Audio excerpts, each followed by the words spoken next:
Good evening, ladies and gentlemen. This is Professor David J. De Los Reyes. The date for today is February 2, 2024, and the time is 11 p.m. Okay, my topic for this session, this will be a random topic, and this random topic falls under the so-called study of it involves an algebraic equation and it involves a geometric figure. So this will be probably under the so-called verbal problem under algebra maybe, which might fall under the SAT or CAT exams. So this is a good example for those who are trying to exercise their minds with verbal problems under the study of algebra. Okay, let's proceed. The subject matter for tonight, this will be an algebra and it involves the so-called formulation of algebraic equations in order to solve the problem. Okay, I will try to read the problem. Peter construct a fence around a lot. The lot has a length that is 8 feet more than 4 times the width. What is the perimeter of the fence if the lot has an area of 5,472 square feet? Okay, I will try to construct the problem by bringing out a figure emanating from the verbal sentences. Okay, the figure will be something like this. So this now falls under the so-called geometric figures. The geometric figure is a rectangle.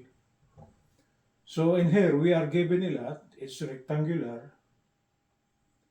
And the man by the name of Peter would like to construct a fence around this lot. The given conditions is that the length of the lot is 8 feet more than 4 times the width. That's the given condition. Okay, so this is the width, this is the length.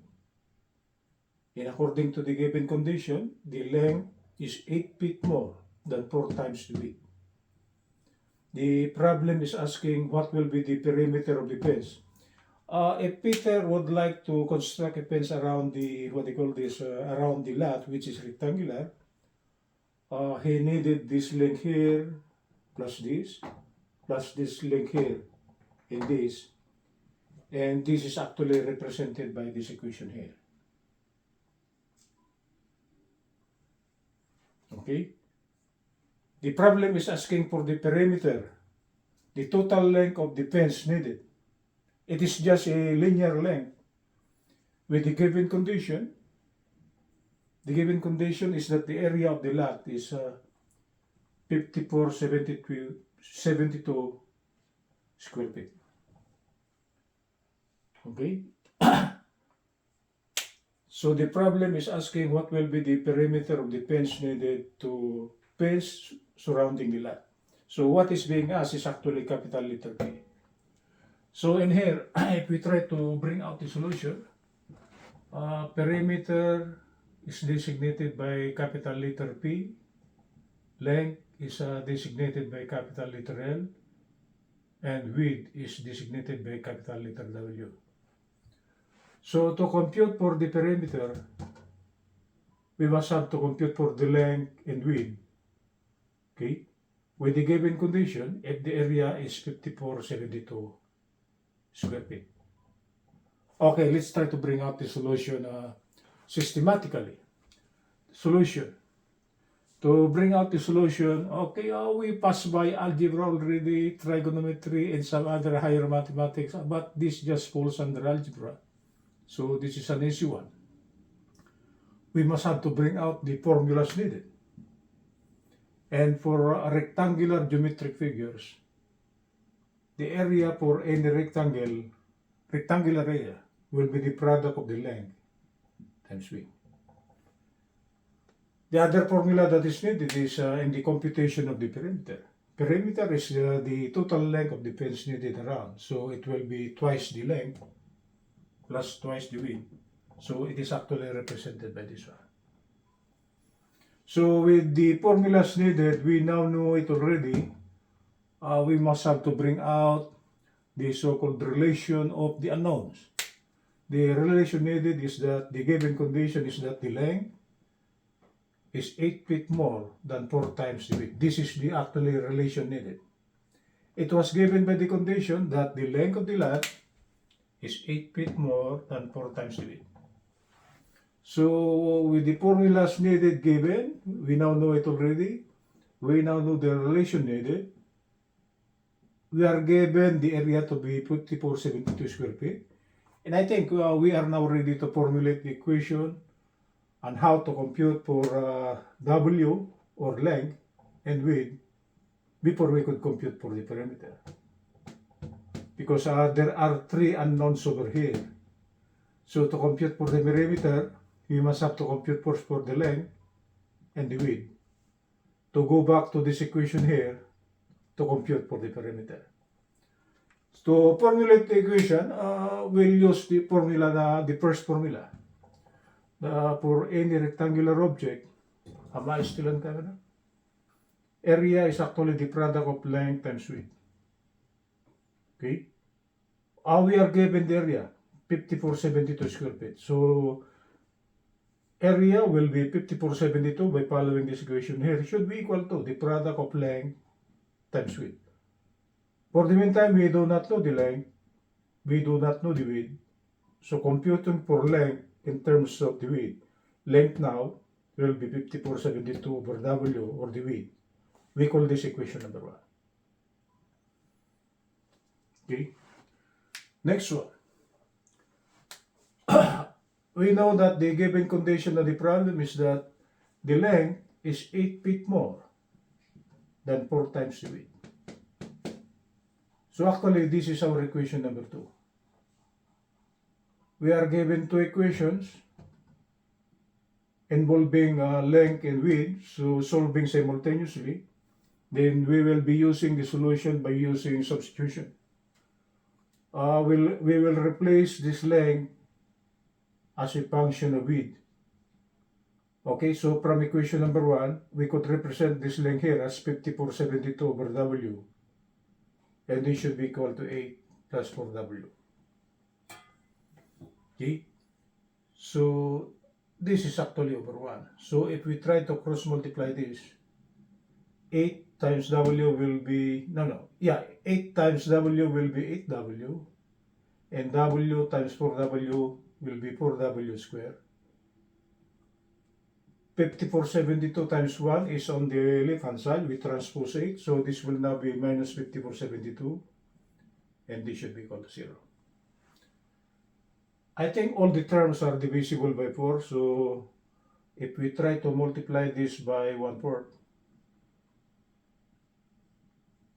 okay, this 4 here cancel with this, so it will now be W squared. 8 times 1/4 will be 2 times W. 5472 divided by 4 is 1368. We are now given a quadratic equation involving one unknown, and to solve for this one, it's either that we could use the so-called solution by factoring out, by completing squares, or by using the quadratic formula. Since the pure constant term is a very big number, we must have to use the quadratic formula. So W now will be negative B plus or minus the square root of B squared minus 4AC all over 2A. In which the value of A is equal to 1, B is equal to 2, and C is actually negative 1368. We are lucky. The value of C is a negative 10. So if we try to insert this negative 1368 inside, rest assured that the value of the radical sign inside, or the value of the term inside the radical will be a positive real number. So meaning to say we could compute for a real value for W. So W now will be negative B. This is negative of in quantity 2 plus or minus this is 2 square minus 4AC minus 4 times 1 times negative 136A all over 2 times 1. Okay, this is actually 2 times 1 is 2, right? And if we try to simplify this one, this is plus now. So we add plus 4 here. What will come out will be 5476. And luckily 5476 is actually a perfect square. If we try to take the square root of 5476, W now will be, the square root of this one will be plus or minus 74, right? But if we try to use the negative sign, there is no such thing as negative width, right? So we will be using the plus sign. So I place it here, capital letter W with the subscript plus, meaning we will be using the plus sign. So this should be minus 2 plus 74 over 2. The value of the width will be 36 feet. So this is 36 feet. Right? And if we try to compute for the value of the length, we could go back to equation number 1. It's either 5472 over 36, and that will be 152 feet. So the total length will be equal to 152 feet. So this is an AC matter now. We now know the length. We now know the width. So if we try to take the product of twice the length times twice the width, that represents the perimeter. So perimeter now, by using what equation? This one. That's why we brought out the formulas needed. Perimeter is twice the length of sum of the length plus width. So this is 152 plus 36. What will come out will be 376 feet. Meaning to say, if you try to buy a barbed wire that is needed in the fencing of the lot, the total length of the barbed wire will be 376 feet. Okay, that's it guys. This will be a good illustrative example on how to compute for the perimeter, and this problem falls under the study of so-called algebra. Verbal problem. Okay, good evening from Los Angeles. This is Professor David G. De Los Reyes. For those of you who would like to subscribe to my channel, okay, I've uploaded already 7 topics. It's all done. It's a complete syllabus. So what I'm just doing tonight is just a random topic added to the videos on my channel. Okay, my channel is at youtube.com/@Prof. David J. De Los Reyes. If you want to share it, please click share. Good evening from Los Angeles.